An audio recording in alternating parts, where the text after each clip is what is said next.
So there are a lot of factors when it comes to dating: emotional compatibility, chemistry, physical attraction, just to name a few. But one book says a critical factor is financial compatibility, and it is often overlooked. The book, Talk Money to Me, the 8 Essential Financial Questions to Discuss with Your Partner, is available for pre-order now, and it dives into everything from investing to getting comfortable starting a conversation about finances. The author of that book, Jason Tartick, joins me now in studio. Good morning, good to have you here. So good to be here. Thank you for having me. So one thing that you point out in the book, which I think is relatable to a lot of people, is that you don't learn about money in school. So you want to kind of change the narrative on that. Oh, absolutely. There's so many things we're taught in our school system, but the things that I think that are so particular to what we need to know every day, we just weren't taught. So the book, Talk Money to Me, is if we're not taught these things, how can we know how to have healthy conversations about them? So the idea is, let's teach the things we need to know, but let's also teach how to talk money. Let's bring up some of those suggestions that you have in the book. You cover a lot in the book, but some of the suggestions about things that you need to know in a relationship: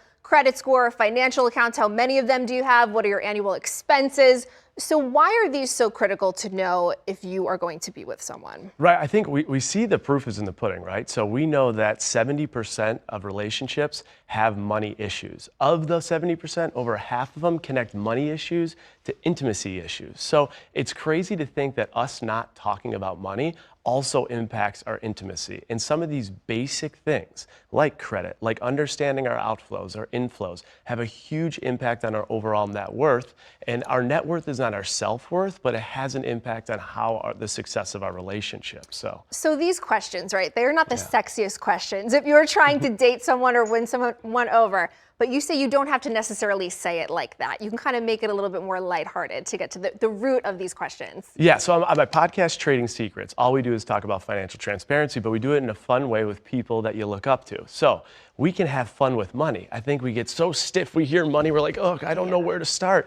But like, have fun with it. Here's a good one. So if I asked you right now, you win $1 million, you got to spend every single penny of it. Where are you spending it and how? It's fun. It tells me about your behaviors, things you're interested in, right? If you tell me what is the most outrageous purchase you made in the last 3 years, what was it? Or if you went broke today, what is one thing that you recognize you overspend on? These are fun things to talk about that start the conversation and get it going. So you're not on your first date, what's your credit score? Well, that's the next question. It's when do you bring this kind of stuff up? When does it feel okay to do so? I have a little saying, it's a fun saying, but it's like if we're starting to think about sex, we can start to talk a little bit about checks, right? So everyone moves at their own pace, but what we do know is cohabitating or married couples are really, really struggling with these conversations. So prior to that is huge, but I always say with anything money, it's never too late, right? If it's not yesterday, make it today. And if it's not today, make it tomorrow. In New York City, I feel like a lot of people find themselves in these very fast situations, right? Two people meet, their leases are up, it's so expensive as it is.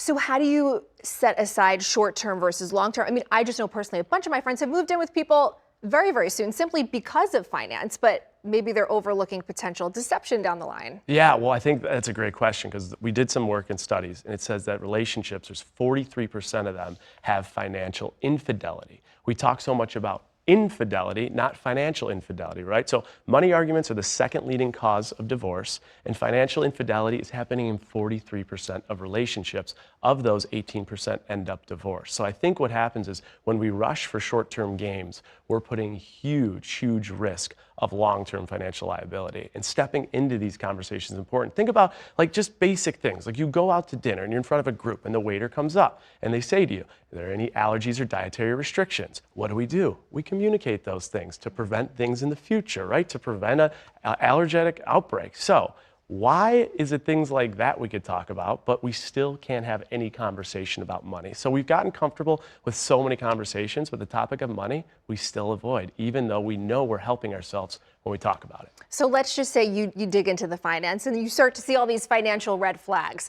What do you advise people to do? So for me, it's like you said, net worth is not your self-worth, but you have to know it. The problem is there's so much deception, we don't know it. So if you see financial red flags, step one is like you're actually communicating about these things. When you show your cards, people will show their cards, and then you could build as a unit. And the issue isn't two people building and communicating as a unit financially. The issue is the deception and not talking about it, right? So when you see these things, I think the biggest thing is to not weaponize people. We are shamed so much in this country for not having, not making enough, not showing enough. So when people give you the vulnerability to show their cards and they're honest, we have to be delicate with that, not weaponize it, and use it as a means to create connection. Yeah, and so much of that creates kind of the power imbalance or the power balance sometimes, which I know you talk about as well. The book available for pre-order now. Talk Money to Me. Jason, thank you. Thank you so much for having me.